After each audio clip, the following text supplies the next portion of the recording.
Hello, everybody. Welcome to Living the Spiral podcast. This is Allison. I'm so excited to be here with you today to talk about the new moon in Aries, which is happening on April 17th, 2026. So you'll be receiving this in your inboxes or your podcast player right as the new moon is happening, fresh off the presses. I couldn't quite get around to recording it ahead of time this week. I've been in a bit of a transit. I went to Miami to speak at a human design conference called A Human Design Experience Miami, and it was its first year of this conference, hosted by three brilliant women. It was a beautiful experience, truly. There was so much that I learned and felt really grateful to be able to speak and present on what I've been thinking about and researching and living into for the past few years. So if anyone from that conference out there is listening that I met there or one of the organizers, just wanted to say thank you. And it was a true pleasure to meet all of you in Miami. I was on my Venus line in astrocartography, and I'd never been on my Venus line before, and it truly lit me up in the most Venusian way. All of just the art and the sea breeze and the fashion and the climate and the food and the multiple languages being spoken, both languages like Spanish, Portuguese, French, Italian, but also the languages of human design and astrology and somatics and embodiment and essential oils and all of the things. It was just my favorite thing is Venus represents values, and the values that I hold about creativity and self-expression and multilingualism were all represented there in Miami. But what I spoke about down in Miami, just before we dive into the new moon, I wanted to give a little bit of a intro to something that I'm beginning to offer. And what I spoke about down in Miami was a course that I'm going to be offering starting on May 19th. It's a 5-week online course on Zoom, and it's going to be on Tuesday afternoons, evenings, and I'm really excited about it. It's called Your Heart is a Compass. And if you're a longtime listener, have been around with me on Substack or on the podcast for quite some time, you know that I've been living into the cycles of the Wheel of the Year from a multicultural perspective. And you probably also know that I've been working on this painting for a while that really embodies the Heart is a Compass philosophy. And I finished that right before I went to Miami. And it really felt nice to have a visual aid, have a kind of framework that I was able to bring through without cutting and pasting a lot of different things. And what it is it's looking at the 8 holy days of the Wheel of the Year, the equinoxes, the solstices, and the cross-quarter days. And it's looking at how those correspond with the 8 gates of the G center or the heart center in human design and the body graph. And I just find this to be a beautiful correlation that I've wanted to dig deeper into for quite some time. And so this course is about finding direction from the inside out. It's using human design, the Wheel of the Year, and we're going to talk about this path and this journey through the wheel with the story of Inanna's descent, the ancient Sumerian Mesopotamian goddess Inanna, who descended to the underworld and shed a piece of her worldly clothing, her authority, her ego, at every gate, the 7 gates of the underworld, until she reached the depths of the underworld as her true, authentic self. And so there are 8 spokes in the Wheel of the Year and 8 spokes in Inanna's star. And so what I've done with this painting and with a lot of writing that I've been doing over the course of this year is really piecing together these seasonal markers in the Wheel of the Year that correspond with one of the gates of the G center or the heart center in human design.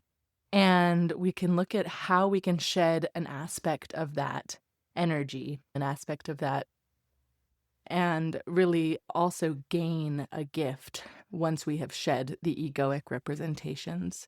And so it's a series, this course about descent, about learning that sometimes we need to shed something in order to receive something. And it's done in a rhythmic way, like the pulse of a breath or the pulse of a heartbeat, where it's not random, it's not erratic, it's happening at intervals throughout the course of the year. And so this is a 5-week course to attune to each one of these intervals and have a map or have a compass to look at the wheel of the year and these different holidays and what kind of energies they represent. There's a lot more to it. We'll go into astrology, we'll go into the chakra system and the 7 chakras that are associated with this descent as well. And so it's really going to be a fun journey that will help us connect with the compass that is our hearts, the compass that is our inner knowing, that's not necessarily writing out a pros and cons list, but is attuning to the seasons and attuning to these energies that are held in the center of our bodies. So I really look forward to hosting this, and I hope that you'll join me. It's available to register right now. There's an early bird registration that you can get in on until May. And it's going to be held Tuesdays at 6 p.m. Mountain Standard. It'll run from May 19th to June 1st, a series of Tuesdays. It'll be a live meetup, 75-minute meetup. And then you'll also receive guided meditations for the interim to practice leaning into this descent and reascent as we travel through the wheel of the year. So those will be yours to hold forever. So that is Your Heart is a Compass, 8 Gates of the Self, 8 Thresholds of the Year. I really do hope you'll join me. You can find a link to that registration in the show notes. And you can find the rest of my offerings at hearthandspiral.com. So thank you for your interest. And if you have any questions about it, I'd love to answer them. I'd love to talk to you. So send me a comment.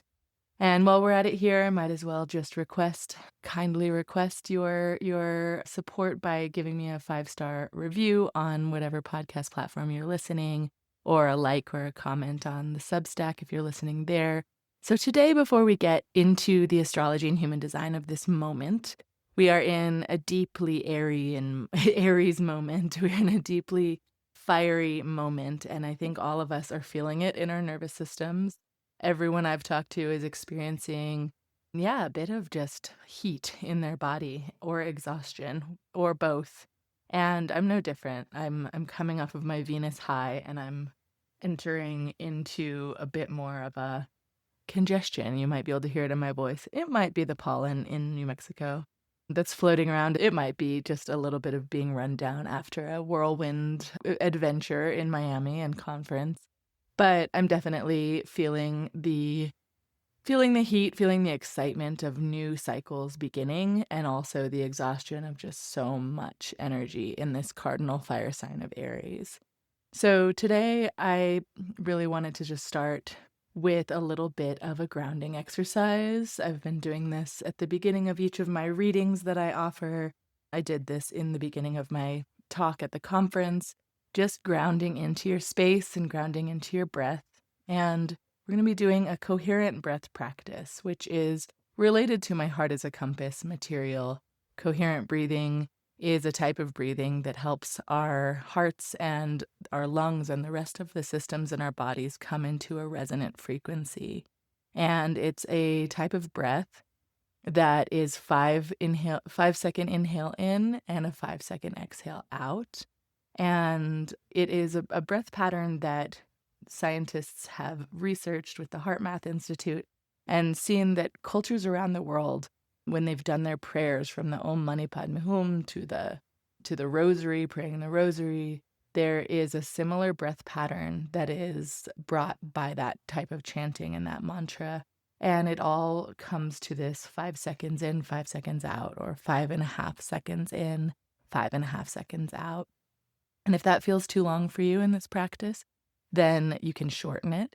But it's an equal inhale and an equal outhale through the nose, very gentle, very calming.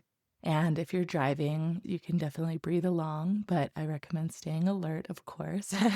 But if you're in a place where you can relax, you're just going to do a few minutes of coherent breathing here to settle into this space. And I'm going to start the music, and with this music, there will be an inhale pattern and an exhale pattern. Your body will naturally find it, and I invite you to close your eyes if you like, and just breathe slowly in and out through your nose, following the pattern of the music.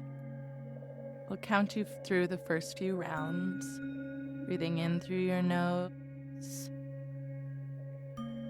and out through your nose. Breathe in out.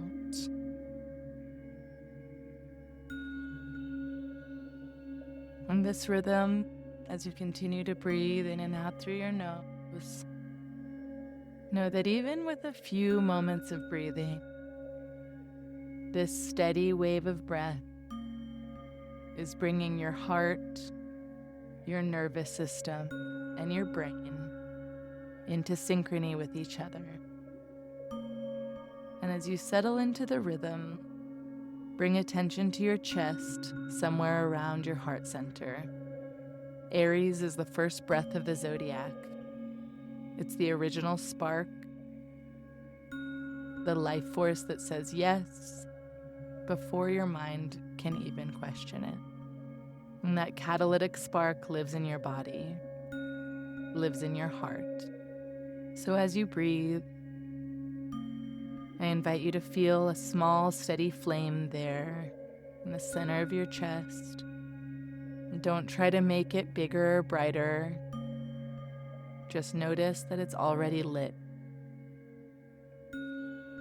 Breathing in and out with the pulse of the music. There are 7 planets in Aries right now. 7. That is a huge amount of initiating fire in the collective field. And we know that fire needs a hearth. Fire without a center can scatter, can burn quickly. So think of this breath, this slow inhale and exhale, as gathering your fire together before you. The Aries warrior doesn't charge without grounding first. The initiation comes from the still point inside the flame and not from the frenzy at its edges.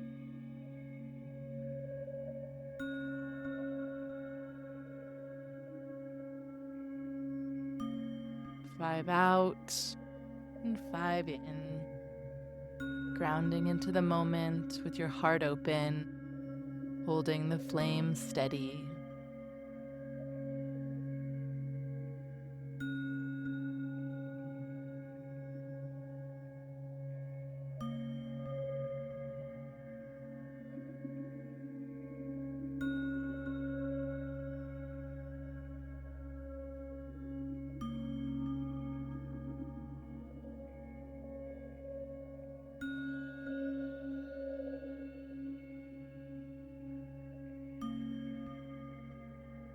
When you're ready, on your next inhale, I invite you to hold that inhale at the top for a moment, feeling your edges. And then open your mouth and release with a gentle sigh through your mouth. Shaking your body around a little bit if it feels good. Shaking your hands. Just letting that energy, letting that flame move its way through you and out. Let your breathing return to its natural rhythm, and we'll get into the astrology of this moment. So before we get into the new moon specifically, I want to start with the big picture before we walk through all of the individual placements, because this container of this larger moment matters for everything else. So as I said in the beginning, 7 planets are in Aries right now. The sun, the moon, and Chiron are together in Aries for this new moon. Neptune and Mercury are together, and Mars and Saturn are together. So we have some outer planets, some asteroids, some inner planets, the moon. All of these are gathered in the first sign of the zodiac at the same time. And this is a rare occurrence. Many astrologers have said they've never seen this kind of cluster before. And yeah, this stellium doesn't happen often in any kind of lifetime. This is definitely a convergence of new beginnings. And it's like a cosmic gathering that truly has historical weight. And I think we can all feel it. We have a lot of outer planets that have moved from one sign to another over the course of the past year. And Uranus is going to be moving into a new sign from Taurus to Gemini on April 25th next week as the final planet moving into a new sign. So with that alone, there's a lot of new energy. And then we are here in the beginning of the astrological year with all of these planets in the first sign of the zodiac. So Aries is a cardinal fire sign. Cardinal is initiating, means beginnings. And fire, I think of cardinal fire and I think of striking a match. I think of that spark and that lights up the fire. It's initiatory and it moves from instinct. Aries is known to be pioneering and warrior-like. You think of the ram, like a baby lamb is born and then soon sprouts ram horns and is ready to go and just tackle whatever comes its way, just initiating and moving forward. Sometimes that means butting heads, sometimes that means stubbornness, and oftentimes that just means clearing new paths into a new cycle, into the future. And so we have 7 planets channeling that frequency at once. So it is an invitation to really begin something that matters. It is a deep invitation from the universe to trust your own instincts, trust your own impulses, and actually take action from what you know to be true.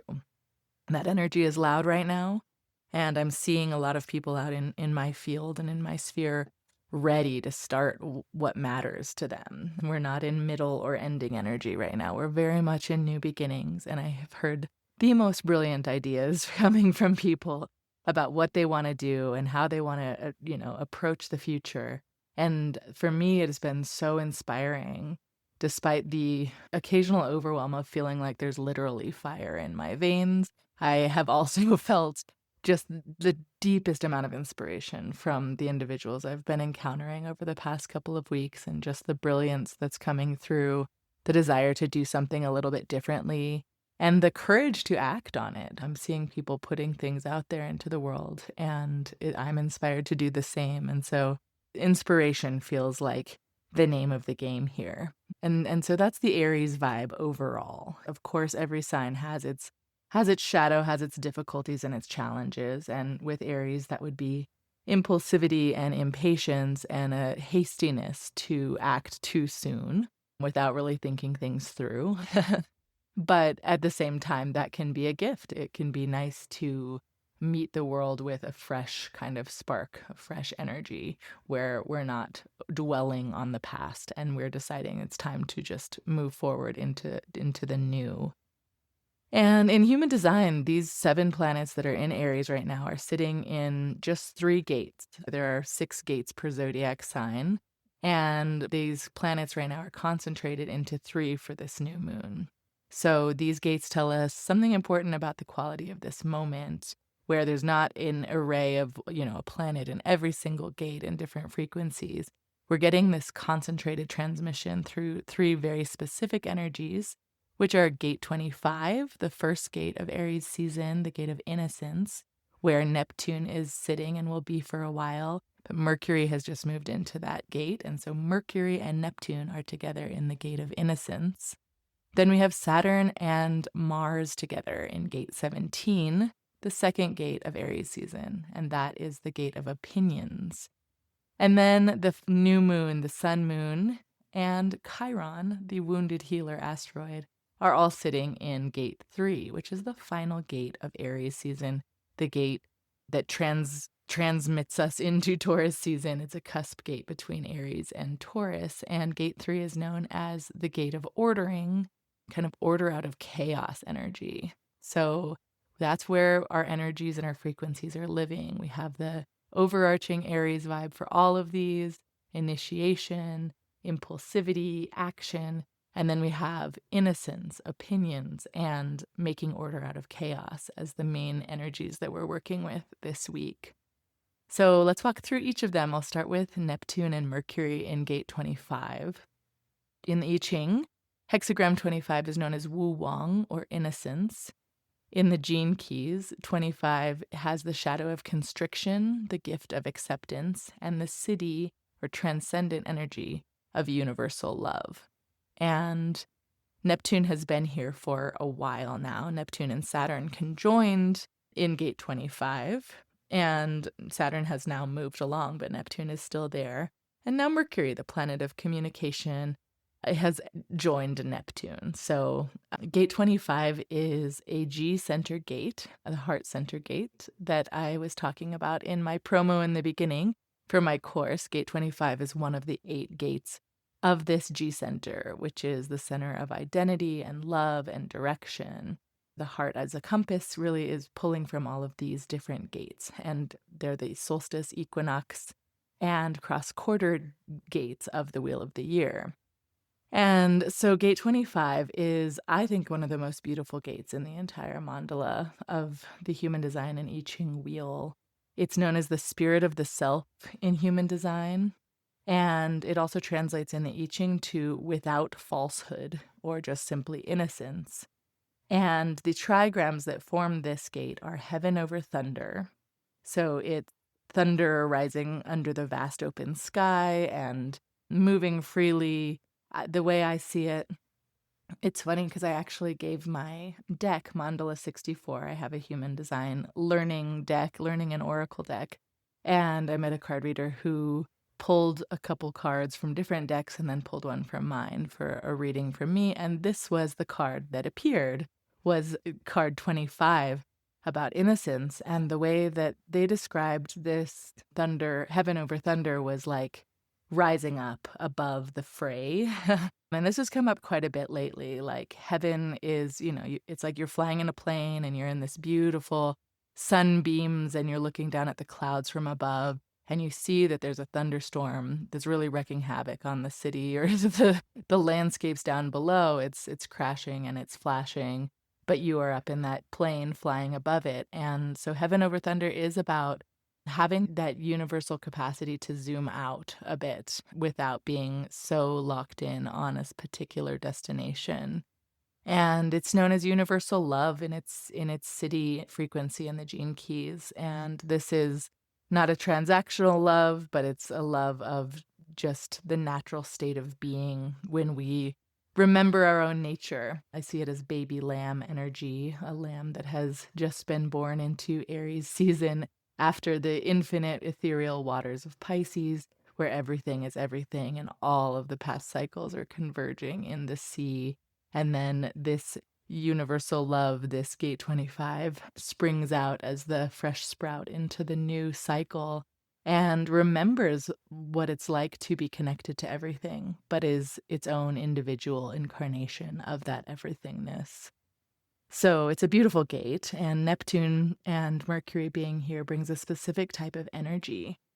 In the Gene Keys, Richard Rudd calls this key, this gate, the myth of the sacred wound. And it moves from the shadow of constriction to the gift of acceptance to the siddhi of universal love. And that arc of shadow to siddhi here really feels so potent. It's like when you're in that constriction, it's like you've just been born out of that universal everythingness. And you're like, oh my God, it's cold. It is bright. There's so much, your body fully constricts in this new incarnation. And it's like a closed fist around your heart. It really feels like a squeeze. And then it's kind of like a wound hardening into armor. It's this place where, we're so fresh to the world, the sprout, the baby lamb, like all of that, Easter energy, like baby fluffy animals. Have to know that being open can be dangerous and that love does have conditions and that we do need to protect ourselves because we're born into this reality that does have danger. It's a kind of self-preserving type of energy in the shadow. But the gift of acceptance, when we take that frequency and we expand it and we move away from fear, acceptance lets us know that that can be true. The wound is real. The pain of birth is real. The danger of the world is real. But it's asking us to stop fighting that danger and that pain and to let it be a part of ourselves rather than something we're trying to heal away or hide away. It's kind of like this opening of the fist energy where our heart has been constricted and then we start to gradually open the door and let a little light in. The wound is where the light gets in, as Rumi has said, and It's this constriction that begins to bring flow in, and accepting that although the world might be dangerous, it's also incredibly beautiful and incredibly inspiring.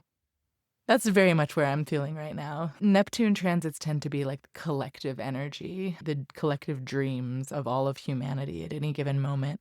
And having Neptune here in the gate of universal love and acceptance is about saying, okay, we can't live in fear because there's so much to fear. But once we start to open our heart a little bit more and let that light in, don't, bust your heart open and just have it be raw to the world. But if you let a little crack of light in, it can start to make some movement and to move away from that constricted feeling. So I find that coherent breath practice really helps me to attune to that openness of the heart, but still having a protected nature to it where it doesn't feel like I'm just laying it out for the wolves kind of thing. Universal love is what can creep in when we, dissolve that constriction fully. And that I just always think of those baby animals, spring equinox gate with this universal love, those big, adorable eyes just looking at you like everything and everything is inside my eyes. So that is gate 25, and Neptune there is the planet of dreams, as I mentioned, but also the planet of dissolution and mystical merging. It's this boundaryless place. Neptune is Poseidon, the god of the sea, and it's this merging between the self and the rest of the world. And then we have Mercury there, the planet of communication and mind, the messenger of the gods, the messenger between worlds. And both of them sitting in gate 25 is a powerful combination during this new moon. Neptune, I feel like, has been really creating that dreamy kind of ethereal dissolution around our collective heart since it moved into Aries in January into gate 25. It's this kind of dreamlike spiritual permeability where the old stories of protection that we've used to kind of keep ourselves safe and confined are starting to dissolve a little bit. The reasons why we need to protect ourselves are becoming more porous. There's a certain amount of inspiration and tenderness that can come through this gate, Neptune in 25, just an idealism and a hope for the world against all odds, that there is possibility to be in connection with everything else in this universally loving way, sailing above the clouds, heaven above thunder, where we're not caught up in in every individual lightning strike that is hitting the world below. So this Mercury there really brings the way we communicate into this picture. So Mercury is a faster moving planet and will move through gate 25 within a few days. But in the days around this new moon, you might find yourself speaking from a more open place than usual, or you might have ideas that come through that don't really feel like they came from you exactly, like a bit of a channeling kind of energy from that. So it's a shorter cycle by a long shot than Neptune, but it's coming around, and it's just moved through the end of the zodiac and is entering this fresh new perspective. So there's a quality of innocence in your thinking, perhaps, this wide open above, open-minded, letting everything in, and then noticing how that's making specific lightning strikes onto the earth below. This gate 25 connects the channel 2551 in the body graph, and that's known as the gate of shock. That was the gate that the sun was in when I flew to Miami, and there were thunderstorms when I took off in Santa Fe, crazy lightning strikes, and then there were thunderstorms when I landed in Miami. So it felt very literal. The gate of shock was filled with a lot of thunderstorms in both of these different parts of the world, and it's known as arousal. So the channel between 25 and 51 is called the channel of initiation. And so that means that at this new moon in this week, there's this energy of innocent love that is sitting right in this initiatory threshold. It's like open your heart a little bit and then see what is initiated through that openness. So I really think that this is such a beautiful piece of the Aries picture during this new moon. The dreaminess, the ethereal, the interconnected qualities, and how we communicate being in this acceptance and universal love gate. And I think that the key here is to really notice when your heart is feeling constricted, feeling that fist around your heart, and to just gently breathe into your lungs and think of your lungs as a cradle for your heart, a bed that's holding your heart. And as you breathe, kind of just giving it a little bit of a massage so that it can slowly open in that natural way, rather than trying to be like, I'm open-hearted, rah! Lion heart, like, or brave heart, like rushing out to the battlefield. It's more of this slow unfurling and emotional opening that takes a bit of time. But any little bit of light that can get in to loosen that constriction can be just a super helpful practice to do with Neptune and Mercury there in gate 25. Moving on to Mars and Saturn in gate 17. In the I Ching, 17 is known as sui, or following. And in the gene keys, it has the shadow of opinion, the gift of farsightedness, and the siddhi of omniscience. And this is a mental gate. It's an ajna, or third eye center gate in the human design body graph. It's the second gate of Aries season. So it's like what follows immediately from gate 25 in the evolution of the ram's journey. And it is this ajna center, this third eye center in the chakra system and in the body graph, is a center of mental processing and pattern recognition and insight.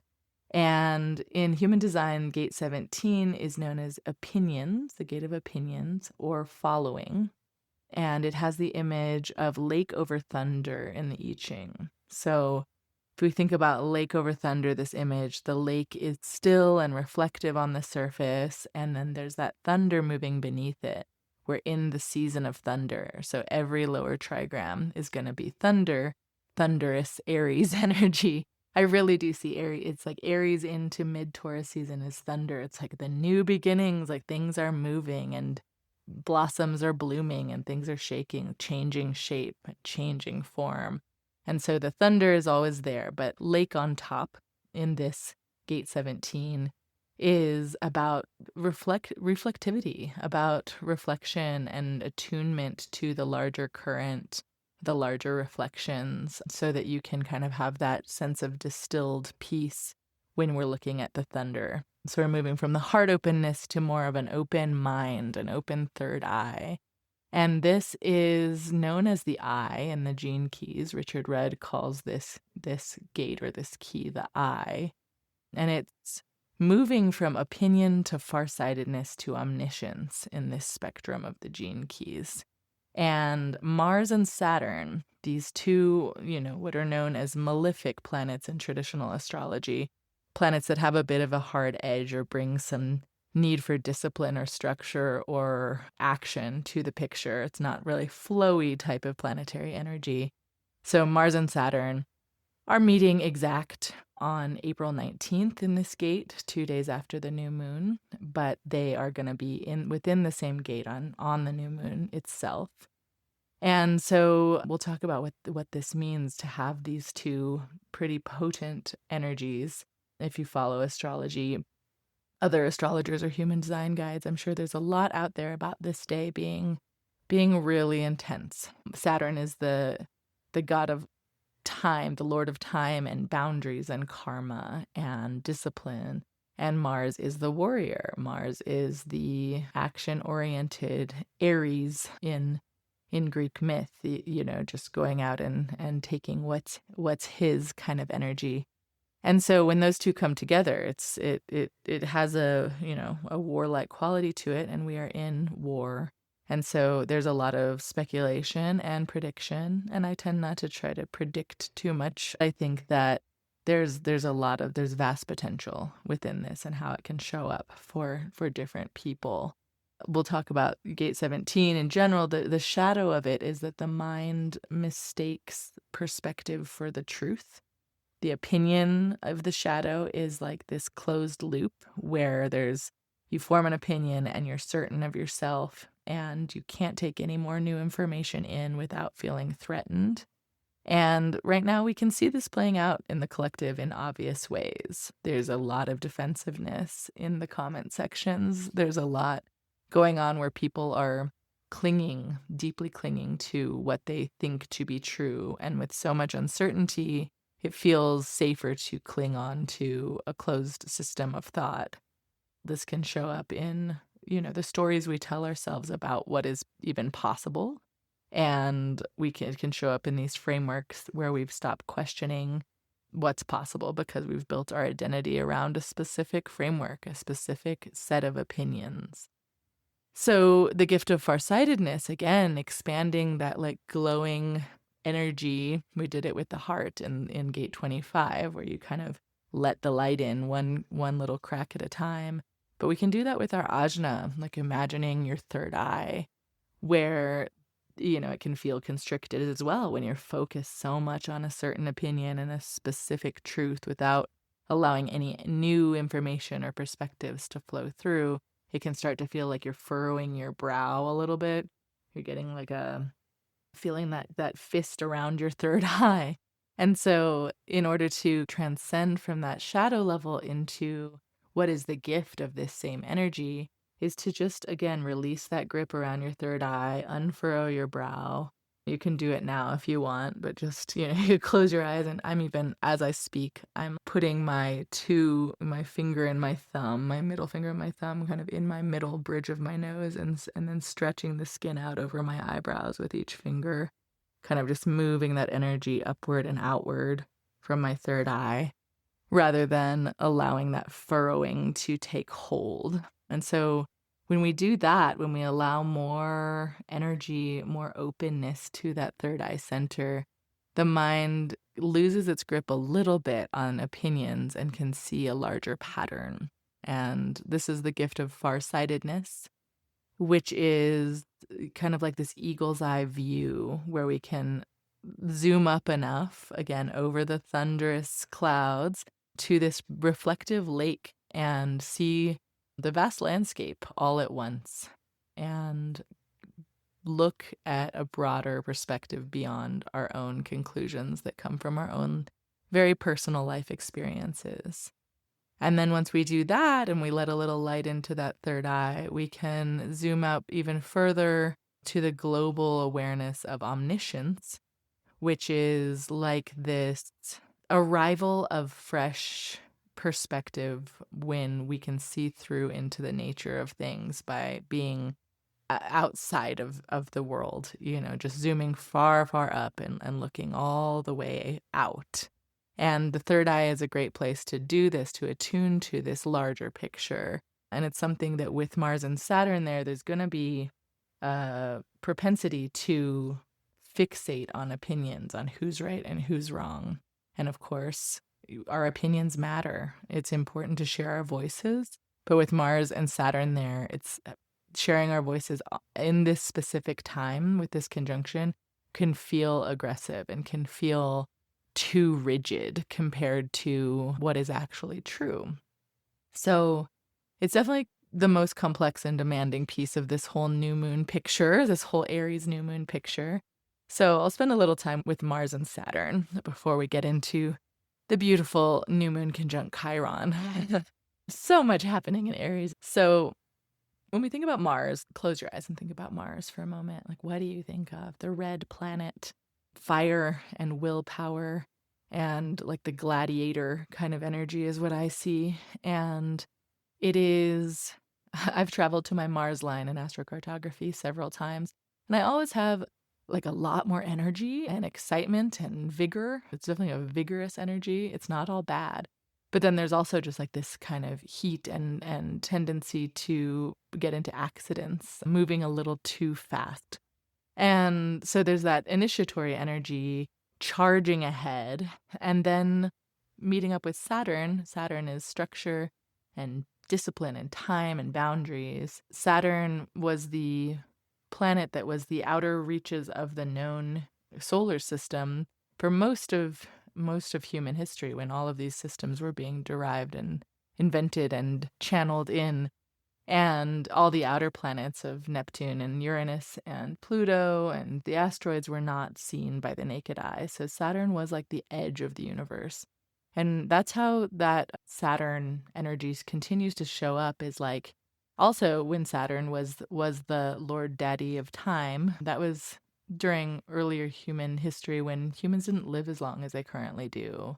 They lived until about 30, and that's about the time it takes Saturn to move around the sun. So there's a certain like life and deathness to Saturn. Saturn is like consequences. It's just like, what have you done that's now coming around in this slow cycle? And so when Mars and Saturn meet, there can be real friction. I won't sugarcoat it. It can definitely like feel like you want to speed ahead and drive, but the parking brake is on and you're trying to move forward with such urgency, but there's this kind of stickiness and like consequentialness to it. So there can be a deep frustration with this energy. So there's this temptation to force things that are not quite ready to move, or you just want to give up on something and kind of blow your lid because something is feeling too heavy or too boxy. It's like trying to like move a piece of furniture out of a room and it doesn't quite fit through the door and you just really need to get it done. It kind of has that kind of energy. But in gate 17, this gate of opinions and farsightedness, this conjunction really points at something more specific than just that Aries nature. So I think that when we think about Mars and Saturn in the gate of opinions, it's like the opinion that gets you stuck right now could be a belief about what you are capable of or what is possible for you or what kind of a leader or initiator you're allowed to be.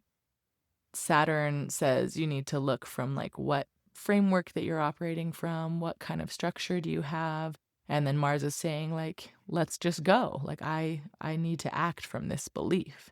And so this shadow of gate 17 is about opinions in general, but it's not just other people's opinions. It's definitely about your own opinions of yourself and the story that you've been following about yourself. So this conjunction of Mars and Saturn in 17 really is asking for a certain initiation that comes from discernment instead of reactive urgency. So we have this impulse to say something, to act, to start our program, to do the new thing, to like change our relationships up, to move across the country, to do something different. But when we zoom out to that far-sighted frequency, that lake over thunder, that's where Saturn can really help us to hold this long view and create a structure in the reflections of the lake so that we have an impulse to make some longer term plans. And, in the shadow level here, we could really be met with defending our own opinions of ourselves to ourselves and saying like, that's not possible. Life is too hard.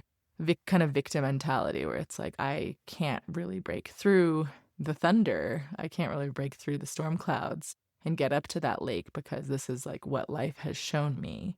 But if we zoom out, if we really use that exercise of bringing that golden light into our third eye to imagine other possibilities, and to kind of like, Artemis 2 mission, like the seeing the Earth from above, that one photo of one of the women astronauts just like cute little smiles staring down at the Earth. That's this omniscience of like, we have one Earth, we have one home, we have always been here. All of these systems of astrology and the I Ching were created based on our relationship with the Earth, and now we can zoom out and see it from above. And so it's this deep inquiry into, how do I get out of my own rut? How do I not allow all of the lightning strikes and pain points of the world to take me back down to that level? There's a certain transcendence that, some might call bypassing. There's always, when you're talking about transcending pain, there's always a possibility of that turning into bypassing or turning away, turning a blind eye from something that's happening. And that's definitely not where we want to be right now. We're on the battlefield, we're in the heat of the fire. But there are certain moments like this conjunction from the 17th through the 21st very exactly of Mars and Saturn that are saying now is not the time to cling on to opinions because everyone on the globe is going to be doing so.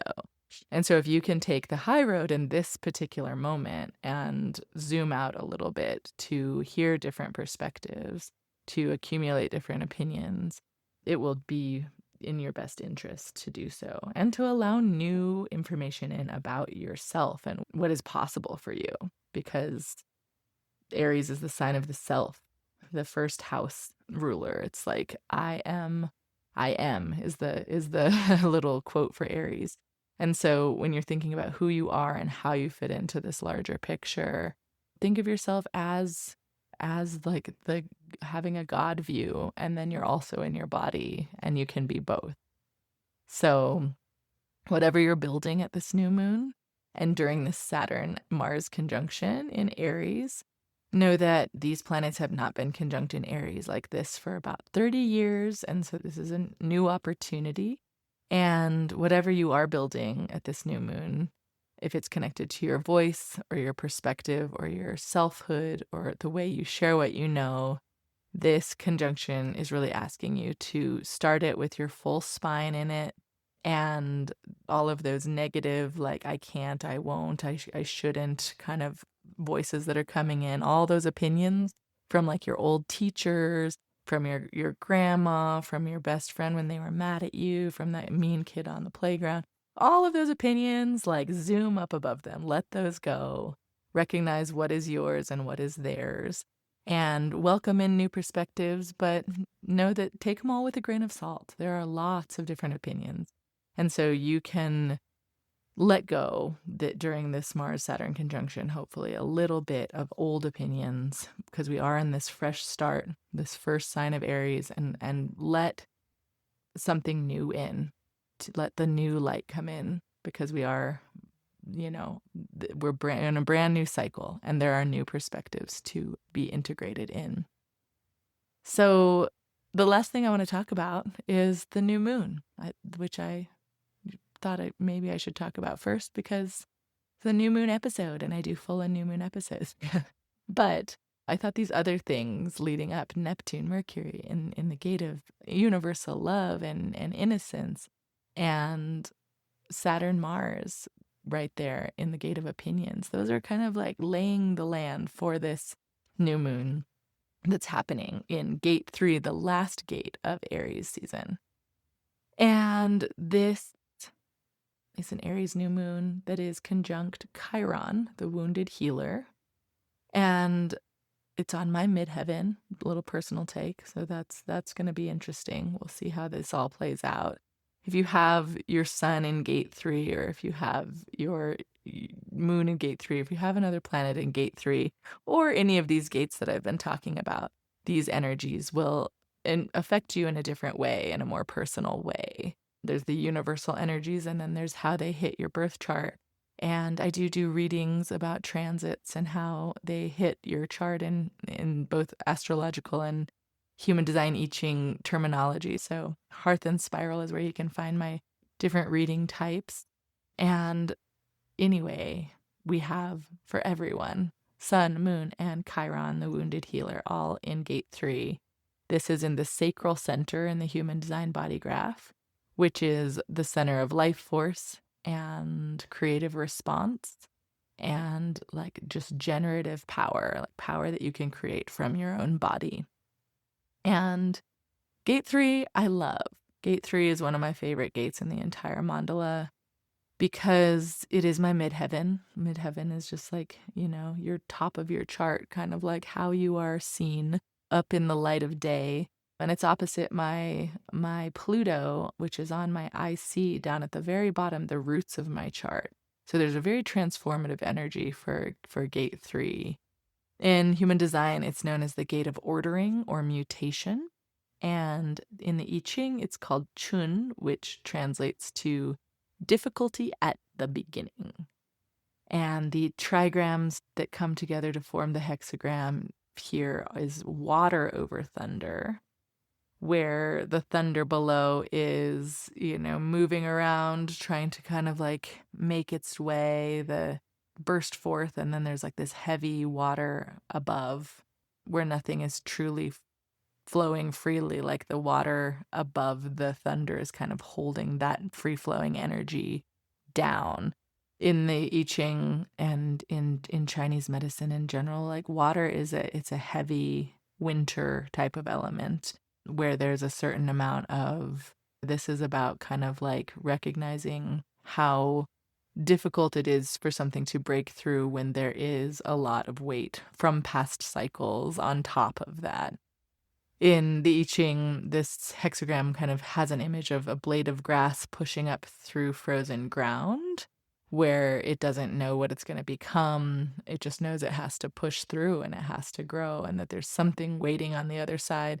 But that first push into that frozen ground is difficult. That first kind of attempt of a lightning strike up into an ocean of, it gets subsumed, it gets overwhelmed by the heaviness. And in the Gene Keys, Richard Rudd calls this key through the eyes of a child. It's about your inner child and a certain amount of innocence.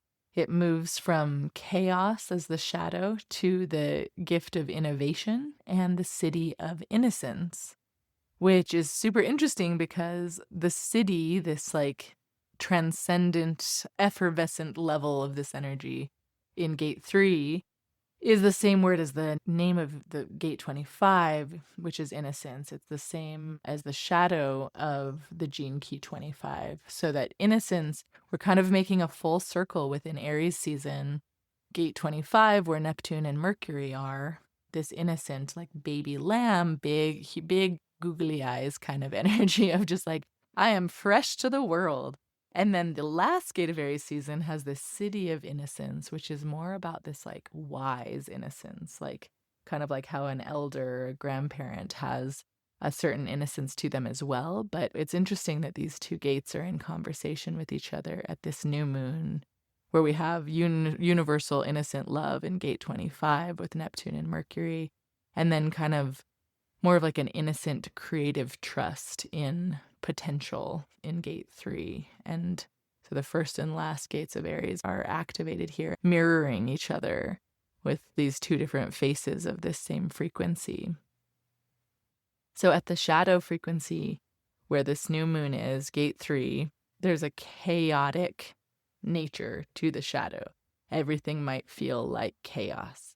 It might feel like overwhelm. It might feel like a mess.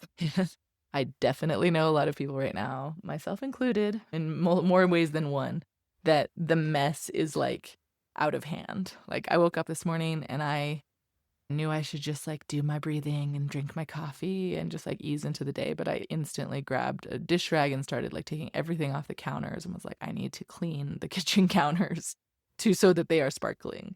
And it was like this impulse from my body to just like clean one small corner of my house because the rest of the world feels like chaos. And chaos is the type of frequency that is not like fun to live in. I do think that we can zoom out a bit and look at chaos as the nature of the universe, as this void where everything new is born out of. But I want to meet, you where you probably are at and where I'm at, which is the, like, oh my God, it feels like a mess. It feels like chaos. It's like this tangled ball of yarn that you cannot possibly imagine how you could untangle. And it's almost just like, I just want to start from scratch, like get a new ball of yarn. There's this like randomness to it and impossibility to the situations that we're finding ourselves in, both at a collective political level, geopolitical, environmental level, and also in our personal lives. Like the types of crises that are coming forth right now are unlike anything we've ever experienced before in a lot of different ways. And so when we get stuck in that kind of overwhelm, that kind of energy, there's this tendency to constrict, freeze in fear of just like it can never get solved. Or just throwing that ball of yarn out the window and saying, I need to start over. I need to start fresh, and not allowing the new form to emerge from the chaos. because chaos is truly where a new form can emerge from without kind of cutting the yarn apart. If we transcend past chaos, the gift in the gene keys is known as innovation. And innovation, chaos, I mean, what's the thing? Chaos leads to innovation. Necessity is the mother of invention. Maybe that's what I'm thinking of. And maybe that's it, when you're in such chaos, when it's not like, oh, there's a little mess over there, but that I can just ignore that, or I'll just clean it up. It's like when every room in your house is messy, it's almost like then you kind of invent something, some new way to clean the whole thing. Or when everything feels just so overwhelmingly lost, that's the point in which some new innovation can come through that couldn't have been solved for if you were just in like a half chaotic environment. So it's like full on chaos. New moon here with Chiron, it's being highlighted brightly. It's a new beginning, it's a new moon, so there's newness that is coming from this chaos, and that's really the thing to lean into. Because if you think about chaos theory, which is this mathematical theory, it really does show us that chaotic systems are not random. They're exquisitely sensitive to conditions, and that there is inherent order inside the chaos. There is patterns that are present, but they're just not visible from the panicked vantage point of looking at it as a mess. There is something to be gained from the chaos. So the gift of innovation is really about stopping to fight the chaos and just actually listening and witnessing what is coming through in that void, in that darkness, in that tangled ball of yarn. And then that moves to the siddhi of innocence, like I mentioned, which is this state that blade of grass operates from when it's pushing through the frozen soil and doesn't know what it's going to become. It knows there's like a big mess of roots, for example, a big mess of snow or ice above it, and doesn't feel breakable. But it's not trying to actually figure out how to untangle that or melt it. It's just pushing towards the light with its life force energy, that sacral energy, and trusting that the form will arrive when we just use our natural life force to move through some difficult situations. And I was listening to Richard Rudd's, one of his Gene Keys transmissions about this gate, and he does talk about how children embrace chaos so effortlessly.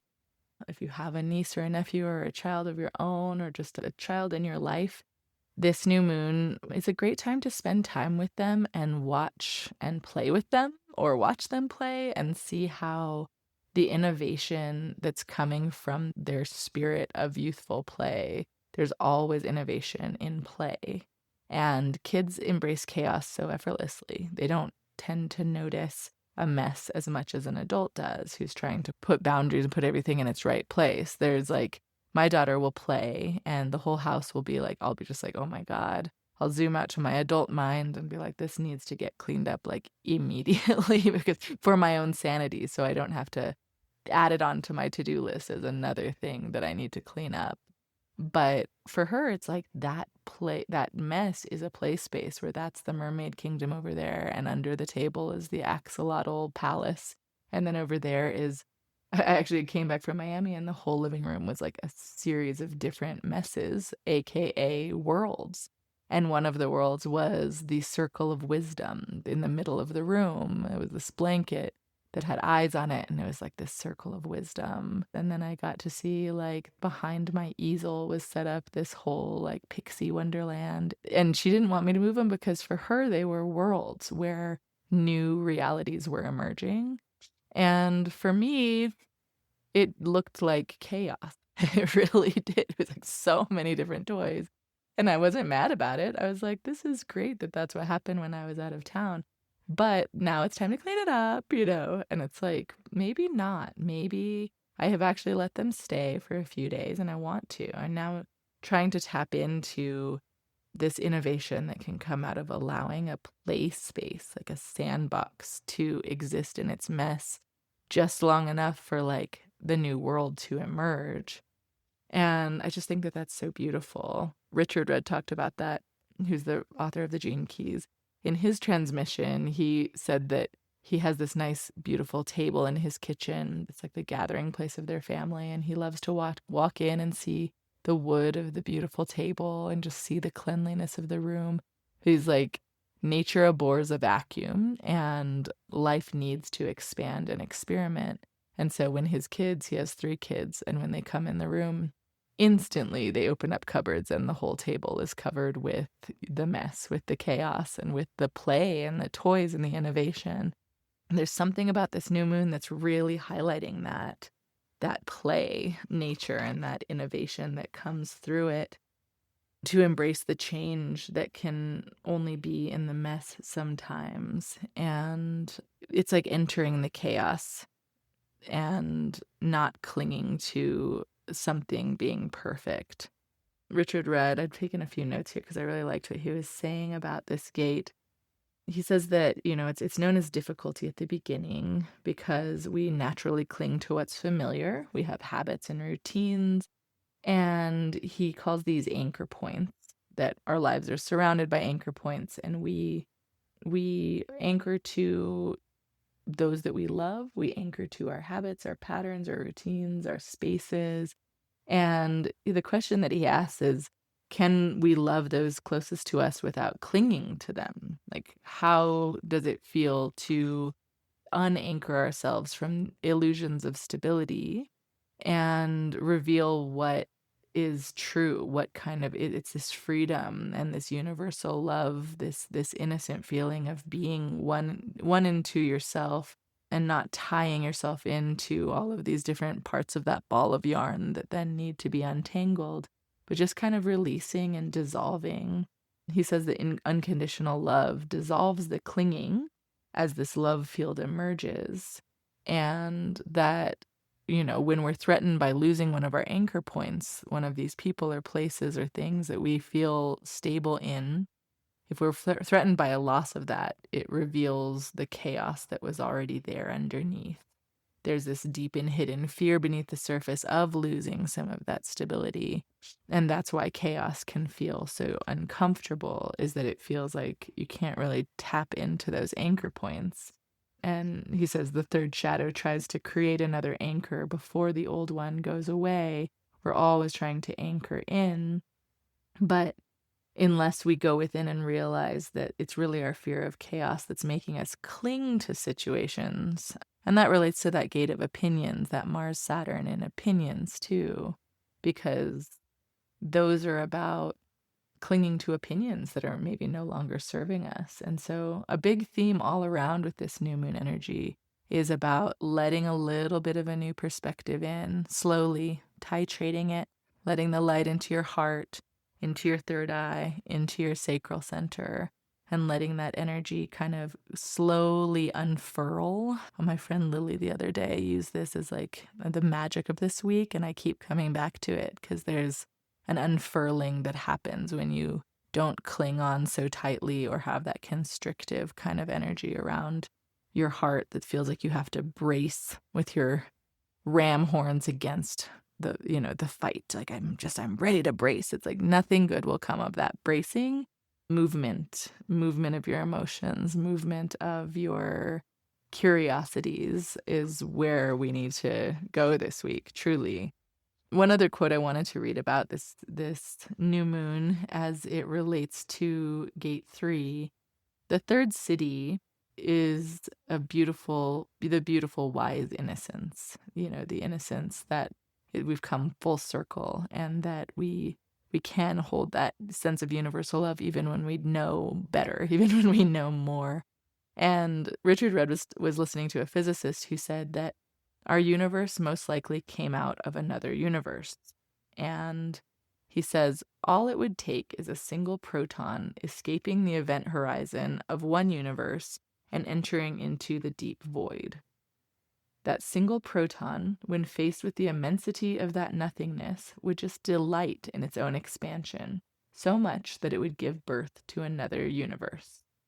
Life finds a way, because Jurassic Park, if you've seen that movie, I mean, in Jurassic Park, they find that life finds a way because there's dinosaurs that are breeding and they're all female. They're not supposed to be able to breed. But then there was like a frog that can change sex, and then so somehow like that DNA got spliced in, and the dinosaurs started being able to breed. And so this whole quote of life finds a way is very gate 3 coded. It's very order out of chaos. Like there's chaos, there's dinosaurs running rampant, but then they find these eggs, these little cracked dinosaur eggs, and it's just this like magical mystery of life, that life delights in its own expansion and gives birth to new universes. And we are at that event horizon, that critical potential in our own lives on the collective path. This new moon here to me feels really inspiring, regardless of, there might be some things that happen that are that Aries warrior energy that come through. But on a more transcendent level, as we zoom up above the thunder and the clouds, we can see that there is a void that is ready to be filled with beauty and with newness and with this experimental delight of like what is possible for something new. I remember reading a book about physics long ago where it was talking about how black holes are like new universe. There's like these contractions of black holes where they contract and expand and contract and expand and wait for this perfect moment for some condition to be right for the whole universe to begin to exist. But it's always in a process of expansion and contraction. It's almost like, truly akin to biological birth, where it's like this in, out kind of quality of just continuing like to collapse on itself. Then there's this moment of just like, bing, conditions are right. There's that proton that we need. And all of a sudden, life finds a way, life emerges. So we're in this field of innocence, knowing that like birth, life is possible. And so tapping into that babies and elders energy and that love-based universal love, unfurling, unconstricting energy during this new moon feels so beautiful. Like being a little bit outside of the movie of our lives and recognizing that, in any given life, there will be death. In any given play, the curtain will go up. And so there's going to be twists and turns along the way, no matter what life play we're in or what life movie we're in. And I think that that's a deep wisdom for this new moon specifically, because we are operating at that contraction point of something new being possible, but it requires us to see what love sees. So yeah, new beginnings, nothing light and fluffy. And it's not like as simple as just we're planting a seed in some pretty rocky terrain, I would say, but we still got to plant that seed and push against that cold earth. Final piece here, Chiron is the wounded healer, the asteroid, and he's been moving through Aries since 2018, working on this deep Aries wound. And the wound of Chiron and Eris is the wound around the right to exist, the right to initiate and take up space, to act from instinct without needing permission first.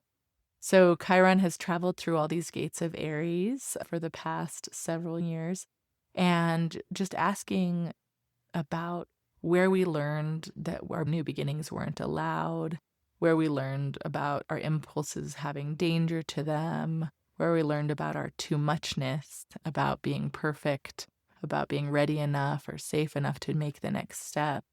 So he's reaching the end of Aries and going to enter Taurus soon, and he's right at the heart of this new moon. So the conjunction of the sun and moon in Chiron at a new moon is a rare occurrence, but we did see this a couple of years ago on April 8th, 2024.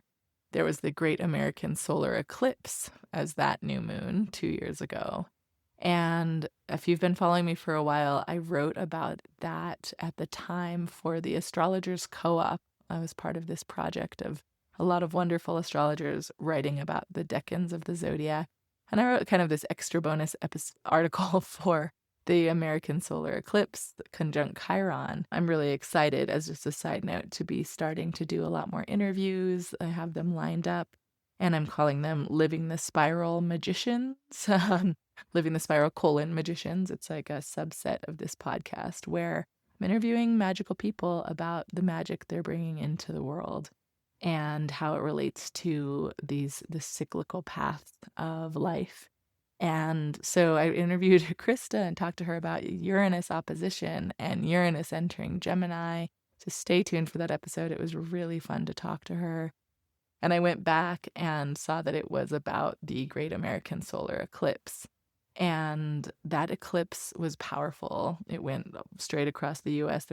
It's the time when I noticed a lot of these biblical prophecies kind of coming to light in a little bit more of an underground way than they are now. Now it's like reached the masses and reached like the public, just like it's very, very clear that we're operating in a time of people thinking about the revelations and the Antichrist and all of these things. And the Great American Eclipse had a lot of that undercurrent to it, which to me was just like fascinating as an anthropologist. I was like, what do people really believe about this eclipse?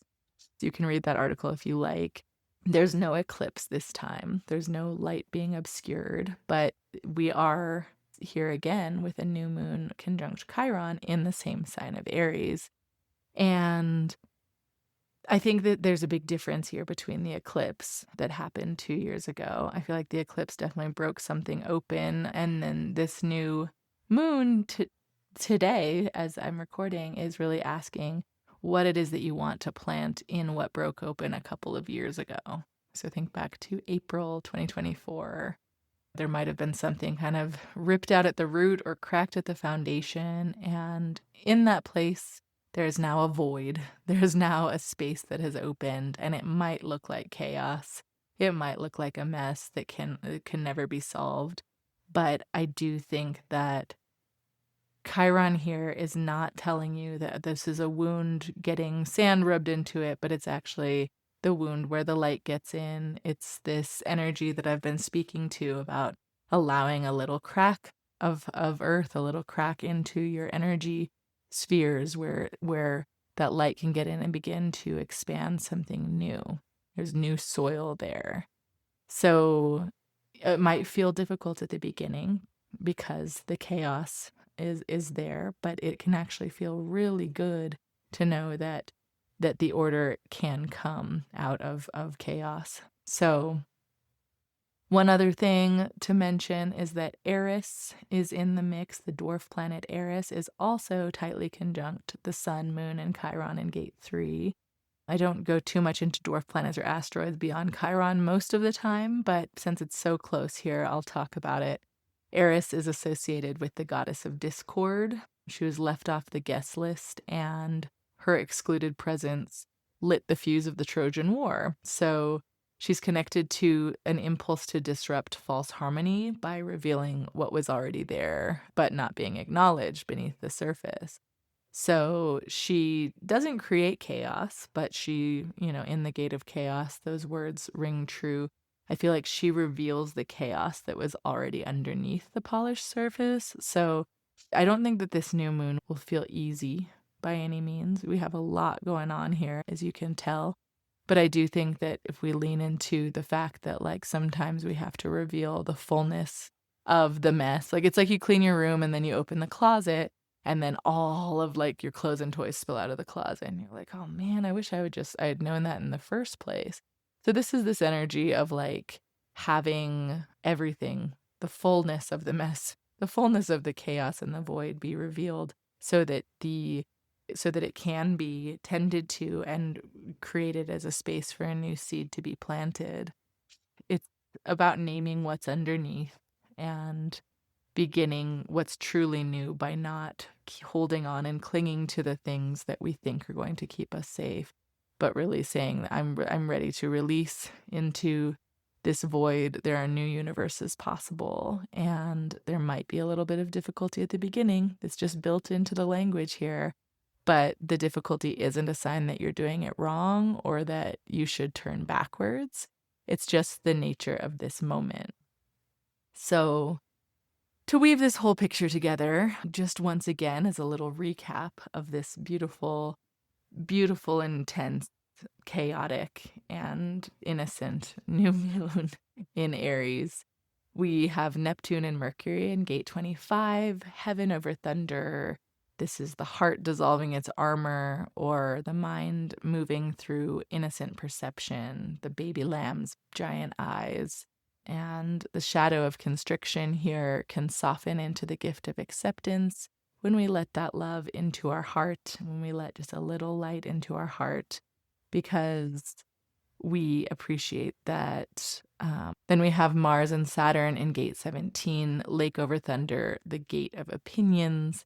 And this again is letting that light into your third eye center just a little bit at a time, knowing that your mind can furrow its brow and discern and form lots of opinions. This new moon favors farsightedness, taking a little bit of the pressure off. Mars and Saturn will bring enough of it on their own. But if we let a little bit of light into our third eye and zoom above the clouds just a little bit, we have these two heavy planets meeting in this gate that's about following the larger current and not being as reactive in our initiations or our opinions, but having a long view, really zooming out to a larger perspective here. And then finally, the Sun, Moon, and Chiron and Eris in gate 3, water over thunder. This is the wound at the heart of the beginning. This is chaos that holds a beautiful, though maybe unrecognizable pattern in it. It's this blade of grass that's pressing through the frozen ground with no guarantee of outcome, but no way to go except forward, just pushing ahead. And these three gates, all of these planets in Aries have thunder in their lower trigram. So thunder is known as the arousing, it's the shock, the creative burst, the sound that breaks the silence before the storm moves through. And every single gate active at this new moon carries thunder in this foundational level. It's this shaking that's making way for something new. It is Aries. It is initiation. It is a catalyst. And so what's being asked is to look at what's above that. How can you interact with the shaking ground? It's through water. It's through lake, the reflectivity of the lake, the emotionality of the water, and through the bright, shining sun of heaven as well. So looking upwards and carrying water, lake, and heaven as your guide cards through this challenging time period. So, what's being asked of you right now is really not a small. It's we're being invited into opening our heart past that grip, past the constriction. We're being asked to see beyond our own opinions and see more of what could be potential, like possibility view. What is out there that's not based on other people's opinions from long ago. And we're being asked to begin something new in the middle of difficulty, where chaos is not an obstacle to wait for it to end, but chaos is the actual raw material, the deep, rich soil in the void where something new begins. Thinking back to April 2024 again, coming back to that eclipse one more time. 2 years ago, that eclipse ripped something open. It might have been a forced beginning for you a couple years ago, a rupture in an old story, or something broken, like breaking apart that had been under pressure for a long time. It was a major eclipse, especially for us living in America. And eclipses oftentimes obscure the light to show us what is underneath. Like when the light comes back after it's been darkened, everything is much clearer. But that can be very disruptive because it really erases what the clinging on to we've been doing, and they move things whether we're ready or not for them. So that feeling might come up again because it's Chiron, moon and sun all in the same place in Aries. So we're in a similar kind of place. I'm feeling that. But also this new moon is different because we've reached the end of Aries. That was in the gate of shock, that eclipse. All of the planets and sun, moon, and Chiron were in shock. So if there was something shocking that came of it, that track. And now we're in somewhere different. We're in order out of chaos. The sun and moon are together in the sky with Chiron, but there's no light being blocked. It's just this awareness that we already know that we are starting something new, that this is the moment. There's no time to waste, and we don't want to lean into the past. It's really time to begin something that feels like it might be impossible in the old world, but we have to create a new world to make it happen.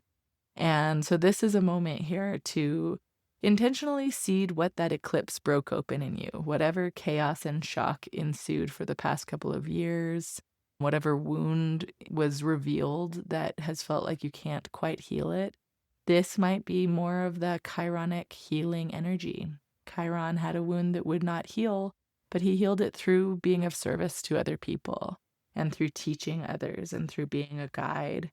And now it is time to ground down, to let the light into the wounds and plant something real in this fertile void that we find ourselves in. So that's the new moon conjunct Chiron in gate 3. If you want to work with this intentionally, I would say find a quiet moment today. If you're listening to this on April 17th, or any time throughout the week would be good. If you can be outside, it's helpful to let the sun shine on you during this time. We're pushing through some hard stuff, and so feeling the warmth of that sun, feeling that enter your third eye and your heart and your sacrum is a beautiful practice. And if you can't, just being in a cozy space with a warm, glowing light if you can. And begin with a few rounds of that coherent breath that we opened with. 5 inhale and a 5 exhale, with your attention to your heart, with your lungs cradling your heart. And you can find coherent breath practices. You just search coherent breath on YouTube or Spotify or wherever you listen to music, and it'll guide you through that rhythm of breath. And I would invite you to place your hands over your lower abdomen, your sacral center, where gate 3 lives in the body on this new moon. It's this center of life force and generative power. And just really, as you breathe, feel into that space and notice what is there for you, if there's constriction, or if you can let a little bit of light into a little bit of movement into this new beginning.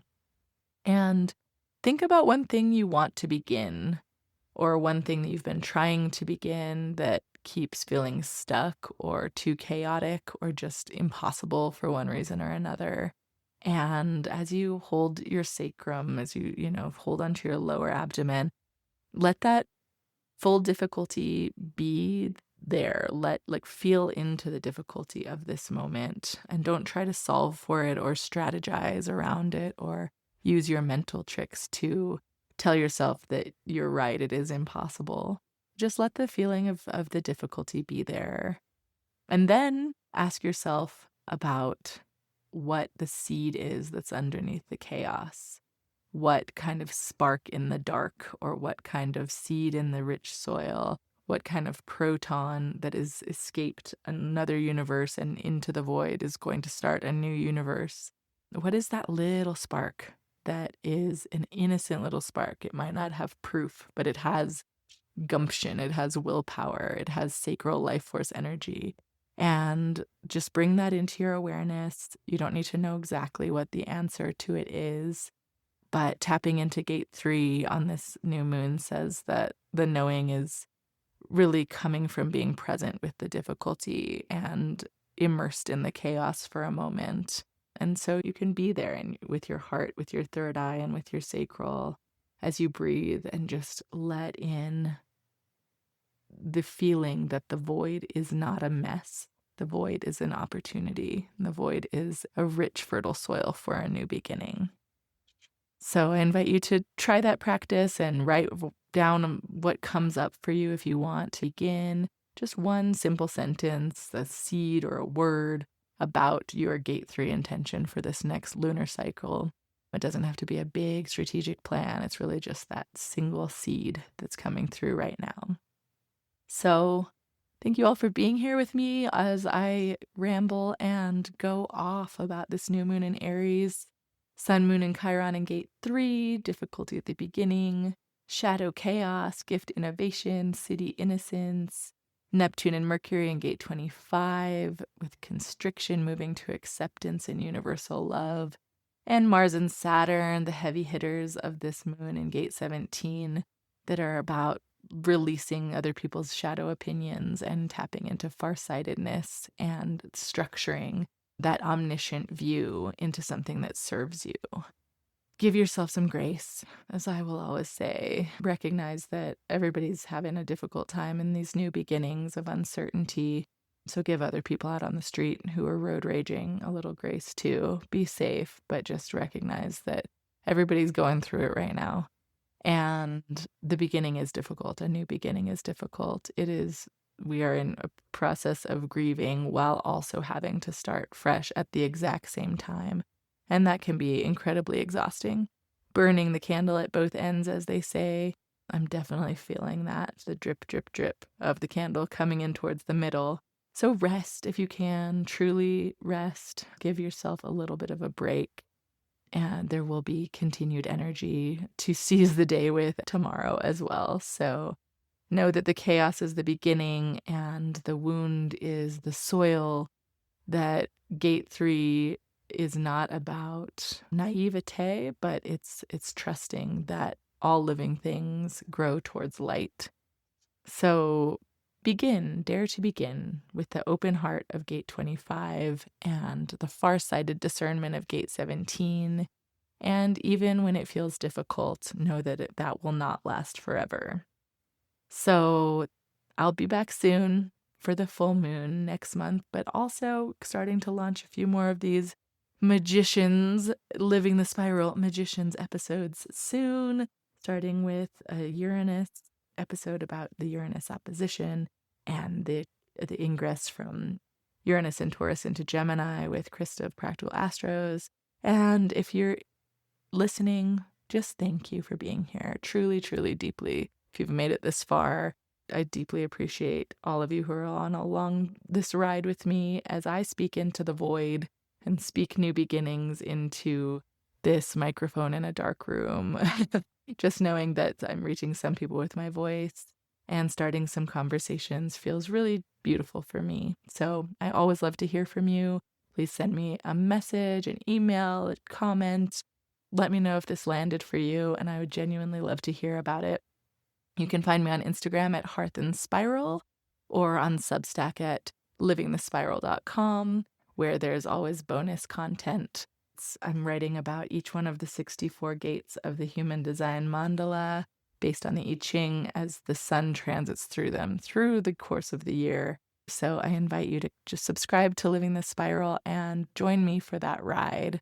You can join as a paid subscriber and get bonus goodies, including live meetups every equinox, solstice, and cross-quarter day, where we're going to do live rituals.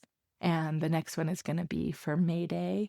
We're going to do it on May 5th, which is the astrological May Day. And I'll send out information about that real soon. But paid subscribers to Living the Spiral get access to these rituals that I'm hosting, which are community celebrations of these holy days and talk about the astrology and human design of the moment. And that feeds into my new offering, Your Heart is a Compass, this course that I'm excited to offer to talk about these holy days through the lens of human design and astrology and the body. So it'll be a very embodied, nurturing and nourishing course and practice.